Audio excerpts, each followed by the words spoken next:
What's up, guys? This is Jay from COI. So today's episode is about emotions. I had a conversation with my son yesterday, in fact, about emotions. If you have too much anger, you might hurt yourself or others. If you have too much love, all you're going to do is cry because of how sad you are. Now, I bring this up because Greta Thunberg won Person of the Year from Times. Now, it's interesting because Greta usually doesn't accept any awards. Um, she usually turns them down and says that climate change does not need awards, it needs action.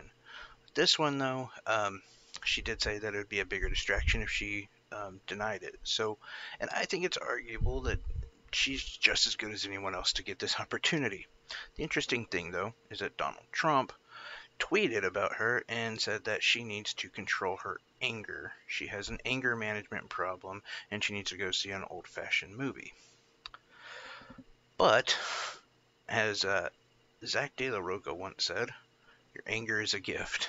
And it can be. In these situations, when you are a 12-year-old and your future is the drastic climate change that we are going to endure, you're gonna be a little bit angry. I'm not going to debate whether or not she deserves this award or whatever. I personally think she does, but just a little bit on emotions. Now, on the same turn, we had a situation last summer at a Bernie Sanders rally where a veteran told Bernie that he had Huntington's disease and that his insurance had cut him off. He had a bill of over $139,000. Bernie Sanders asked him, "How are you going to pay for this?"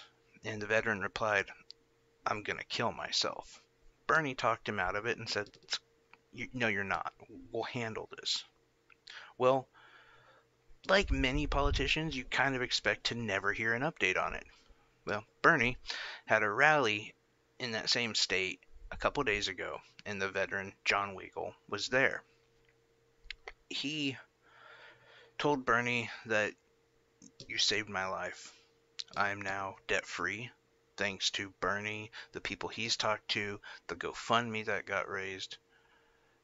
And if you watch the video, it's really sad. I mean, it definitely chokes you up a bit. He also brings Bernie a flight jacket, which Bernie did not accept. He said he didn't earn it. The gentleman earned that flight jacket, and it's a situation where he shouldn't have been in. The argument here is there again, emotions.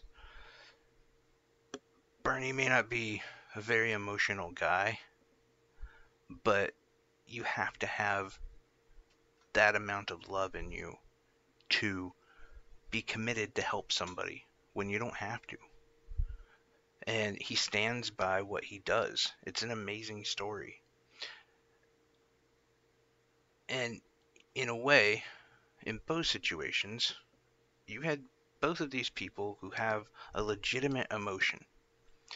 If Greta Thunberg was overly angry, it would be a spectacle, and we wouldn't listen to her words as much as her rant. She had enough to control herself and to present, this is why I'm angry, this is what needs to change.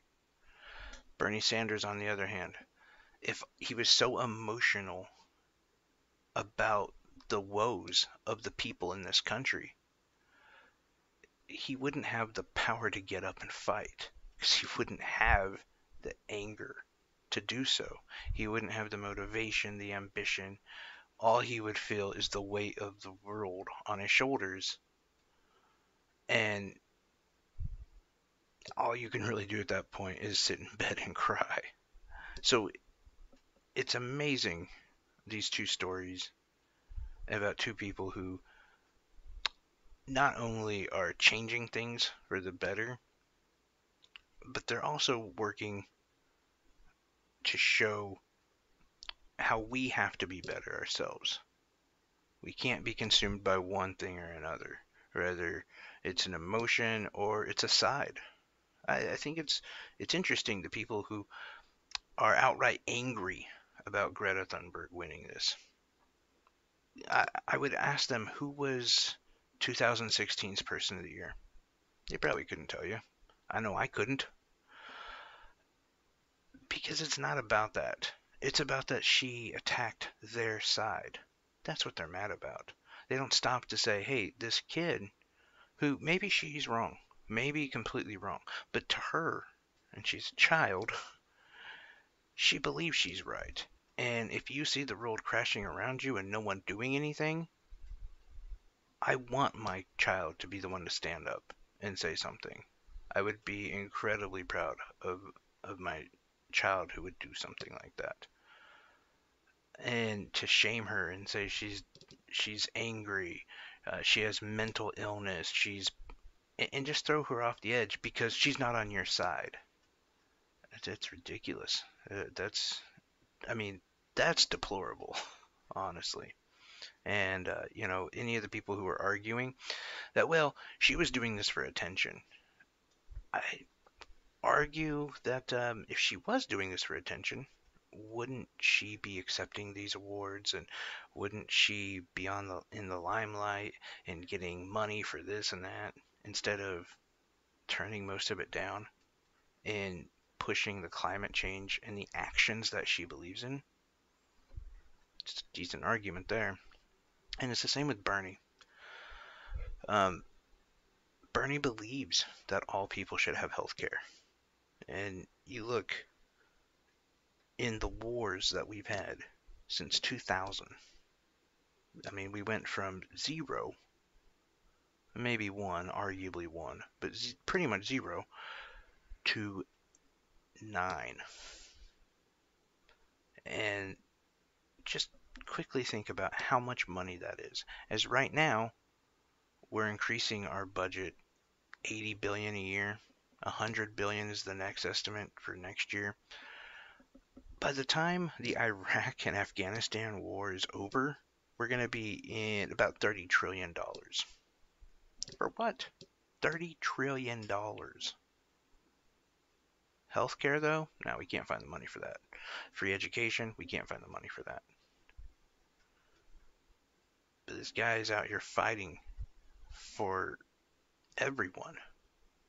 And if you had a situation like this one, where a veteran comes to your rally, he says, I'm going to commit suicide, and you talk him out of it, and you help him through that, don't you think if it was Hillary Clinton, this would be a major news story? And oh my God, look how great she is. And she would use that to manipulate the whole situation to make it look like she's such a savior. The Bernie, we didn't know about it. His team didn't really talk about it. No one really talked about it. Only the people at that rally. It's the only reason why it's being covered. And then you have progressives like myself who are reporting on it. But you're not seeing that story anywhere. Every other politician would pay millions for that kind of coverage. I don't know. Anyway, guys, that's it for me. Have a great evening. I apologize for the background noise. I'm not in my regular studio, so anyway, take care, guys. Have a good evening.